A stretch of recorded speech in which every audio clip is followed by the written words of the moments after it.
दो चीज़ें आप सुन रहे होंगे। एक आप सुन रहे होंगे सूर्य कुमार यादव को लेकर के हेयरिंग जो हो चुकी है, इसमें क्या हुआ मैं इनसाइड डिटेल्स देने वाला हूँ आपको पूरी मीटिंग के। और इसके बाद आज जब आप ये वीडियो देख रहे हैं तो आज एक हियरिंग और है। इस हियरिंग में साहिबजादा फरहान और हारिस रऊफ शामिल होंगे।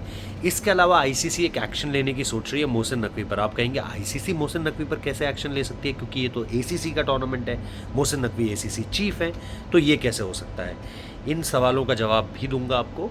और इन सारी चीज़ों के बाद बीते दिन जो प्रेस कॉन्फ्रेंस थी उसमें मैंने 2 सवाल पूछे थे अजीत अगरकर से। अगर आप लोगों ने प्रेस कॉन्फ्रेंस देखी है तो आप लोगों को मतलब आप लोग काफ़ी लोग बोलते हैं कि आपकी आवाज़ पहचान में आ जाती है, तो आपको वो 2 सवाल भी समझ में आए होंगे और वो 2 सवाल आपने सुने भी होंगे।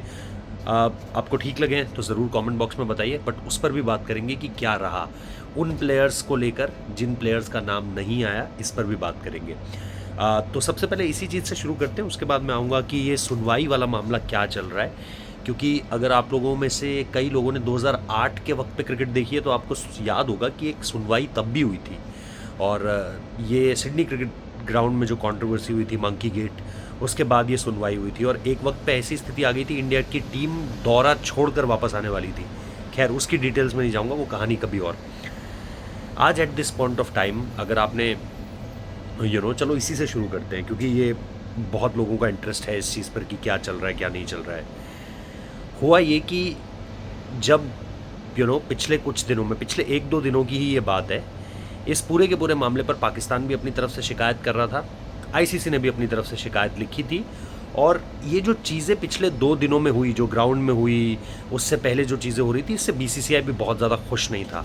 जिस तरीके से सारी चीज़ें सामने आ रही थी, सूर्या को लेकर के एलिगेशंस लगाए जा रहे थे। मैंने आपको करीबन हफ्ते भर पहले बताया था कि सूर्य कुमार यादव को लेकर के ये लोग डिस्कस कर रहे हैं कि उन पर भी ये लोग आरोप लगाएंगे। 2 चीज़ों पर आरोप लगाएंगे। पहली चीज़, हाथ नहीं मिलाया। दूसरी चीज़, प्रेस कॉन्फ्रेंस में जो बातें कही, क्यों पोस्ट मैच प्रेजेंटेशन की बातों को नहीं, प्रेस कॉन्फ्रेंस की बातों को लाया गया सामने, ये भी एक इम्पॉर्टेंट पार्ट था इस पूरी की पूरी बहस का।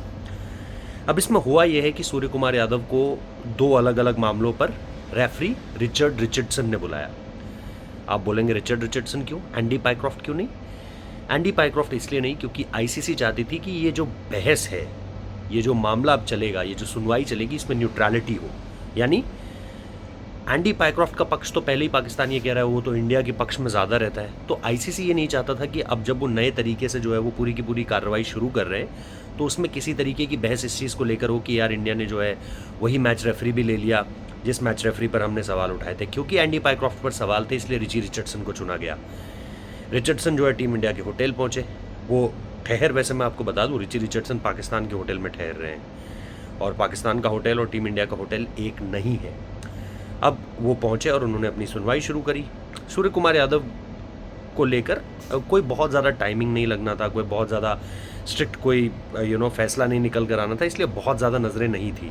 लेकिन ये ज़रूर था कि सूर्य कुमार यादव से पूछा क्या जाएगा। हाथ मिलाने को लेकर के कोई गाइडलाइन है नहीं, कोई नियम है नहीं, इसलिए उनसे पूछा भी बहुत ज़्यादा नहीं गया। वो एक रूटीन क्वेश्चन आंसर्स थे। जिस सवाल ने सूर्य कुमार यादव को चौंका दिया वो सवाल था रिची रिचर्डसन का कि आपने प्रेस कॉन्फ्रेंस में एक बात कही, आपने सिंदूर नाम का शब्द लिया। सूर्य कुमार यादव ऑपरेशन सिंदूर को लेकर के बात कह चुके थे प्रेस कॉन्फ्रेंस में। उस प्रेस कॉन्फ्रेंस के उस शब्द को पॉलिटिकल माना गया। उन्होंने कहा कि ये वॉर से जुड़ा हुआ शब्द है, आप इसको नहीं ले सकते। सुनवाई अभी नहीं हुई है लेकिन सूत्र हमें ये बता रहे हैं, सोर्सेस हमें ये बता रहे हैं कि 15% का एक जो पैसा है वो कटेगा या फिर एक डीमेरिट पॉइंट मिल सकता है। इन सारी चीज़ों के बीच में सूर्य कुमार यादव का अगर आप टेक जानेंगे तो उनको लगता है कि वो इस पूरे के पूरे मामले में गिल्टी नहीं है और जो चीज़ें हो रही हैं वो चीज़ें सिर्फ बढ़ा चढ़ा कर पेश की जा रही हैं, इसमें और कुछ नहीं है। ठीक है, आज साहिबजादा फरहान और इसके साथ साथ हारिस रऊफ पर सुनवाई होगी। उनको पूछा जाएगा, साहिबजादा फरहान को जो गन बैट सेलिब्रेशन उन्होंने किया था उसके बारे में पूछा जाएगा।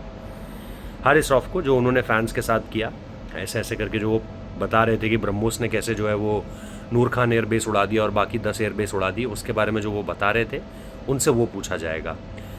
रिची रिचर्डसन को अगर उनका जवाब सेटिस्फैक्ट्री लगता है तो एक अलग बात है, लेकिन अगर वो जवाब सेटिस्फैक्ट्री नहीं हुआ तो उनके ऊपर भी इस तरह के इम्प्लीकेशंस लग सकते हैं। मुझे हालांकि लग रहा है कि ऐसा कुछ शायद ना हो, उन्हें एक वार्निंग देकर छोड़ दिया जाएगा कि आप खेल के मैदान में इस तरह की चीज़ों को ऐड मत कीजिए। सिमिलर थिंग सूर्य कुमार यादव के साथ भी होगी। लेकिन इन सारी चीज़ों के बीच में मोहसिन नकवी ने जो अपने ट्वीट पे पोस्ट किया है 2 रात पहले क्रिस्टियानो रोनाल्डो का वो सेलिब्रेशन, जहाँ पर अगेन वो भी यही बता रहे हैं कि ब्रह्मोस से नूर खान एयरबेस कैसे तबाह हुआ था और बाकी 10 एयरबेस कैसे तबाह हुए थे। तो उन सारी चीज़ों के बीच में अगर आप देखोगे तो आपको बहुत आसानी से ये बात समझ में आएगी कि उस वीडियो को डालने का मोटिव क्या है। दरअसल मोहसिन नकवी को उसी रात ये पता चल चुका था कि हमारे खिलाफ एक जो मेल है वो आईसीसी की तरफ से वो पीसीबी की तरफ आ चुका है। ये जो दोनों ने हरकतें की थी, हार के बाद जो साहिबजादा फरहान ने किया बीच में और हारिस रऊफ ने जो हरकत करी उसकी शिकायत बीसीसीआई ने करी थी। तो उसकी शिकायत के जवाब में मोहसिन नकवी ने वो वाला वीडियो डाल दिया था। तो अब आपको समझ में आया कि वो वीडियो क्यों डाला गया। वो ऐसे ही नहीं डाल दिया गया था, उसके पीछे एक रीज़न है। ये सारी चीज़ें हुई, लेकिन आईसीसी ये कह रहा है कि यार अगर ये बंदा ग्राउंड पे जो चीज़ें हो रही है उन्हीं को आगे बढ़ा रहा है तो फिर हमें अब हस्तक्षेप करना पड़ेगा, क्योंकि पेरेंट बॉडी आईसीसी है, एसीसी पेरेंट बॉडी नहीं है। आप मैच ऑफिशियल्स और रेफरी को लेकर के कुछ घपला होता है तब जाके आईसीसी आती है in this kind of tournaments. लेकिन यहाँ पर आईसीसी को ये लग रहा है कि यार एसीसी चेयरमैन ही अगर ख़राब कर रहा है माहौल तो फिर हमें आना पड़ेगा, because it's all about cricket. Parent body ICC है तो वो हस्तक्षेप करेगी। आप यकीन मानिए बहुत जल्द मोहसिन नकवी के अगेंस्ट एक बड़ा एक्शन आपको देखने को मिलेगा। वीडियो की ड्यूरेशन ज़्यादा हो रही है, आप प्रेस कॉन्फ्रेंस सुनिए, मुझे बताइए कमेंट बॉक्स में जो अजीत अगरकर की प्रेस कॉन्फ्रेंस है कि क्या मेरे सवाल आपको सही लगे या फिर मैं कुछ और पूछ सकता था। रोहित और विराट पर पूछने की इजाज़त नहीं थी, पाकिस्तान जो हरकतें कर रहा है उस पर पूछने की इजाज़त नहीं थी बीसीसीआई की तरफ से। कहा गया था कि सवाल सिर्फ वेस्ट इंडीज़ सीरीज़ तक ही सीमित रखना, इस टेस्ट सिलेक्शन तक ही सीमित रखना। Thank you.